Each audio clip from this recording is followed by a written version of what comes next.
Hi friends, இன்றைக்கி evening snacks Kerala recipe unniyappam தான் செய்கிறேன். பார்க்கலாம் வாங்க. இதுக்கு பச்சரிசி 1 கப் பச்சரிசி ஊற வச்சு எடுத்துருக்கேன். அது கூட ஒரு பழம் சேர்த்துருக்கேன். அப்போ 4 ஏலக்காய் இதெல்லாம் போட்டுட்டு நல்லா மிக்சியில் போட்டு நல்லா அரைச்சி எடுத்துக்கலாம். நல்ல அரையில் பாதி அரைஞ்சி வந்திருக்கு. இனி அது கூட 1 ஸ்பூன் ஜீரகம் சேர்த்துருக்கேன்.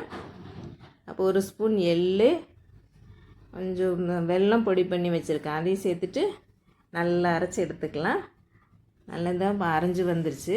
நீ இது ஒரு பாத்திரத்தில் மாற்றிட்டு அப்போ ஒரு பாத்திரம் அடுப்பில் வச்சுட்டு நெய் ஊற்றிட்டு தேங்காய் பொடியை கட் பண்ணி வச்சுருக்கேன்.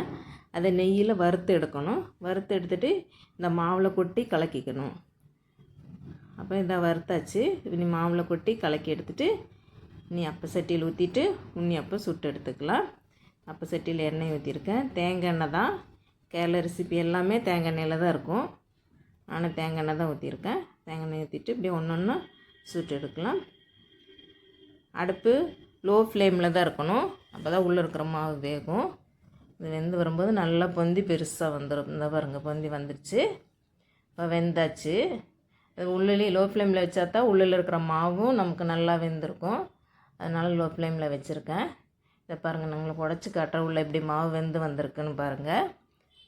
நல்லா மாவே இல்லாமல் நல்லா வெந்து வந்துடுச்சு பாருங்கள். இப்போ கேரளா ரெசிபி உண்ணியப்பம் ரெடி ஆயாச்சு. நீங்களும் செஞ்சு பாருங்கள். டேஸ்ட்டு சூப்பராக இருக்கும்.